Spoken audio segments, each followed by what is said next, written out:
guys, ayan, samahan niyo po kami ulit dito sa Jollibee. So, ayan po, andito po kami ulit sa Jollibee. Ayan, so yan po ang aming order, spaghetti with chicken.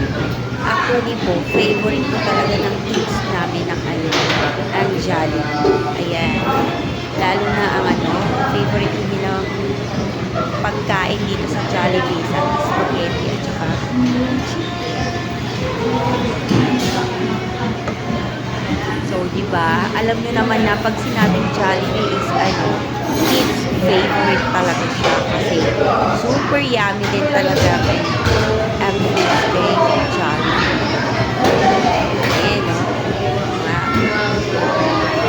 Thanks for watching, guys. Just follow for more. And please subscribe na rin po. Thank you. Thank you, guys.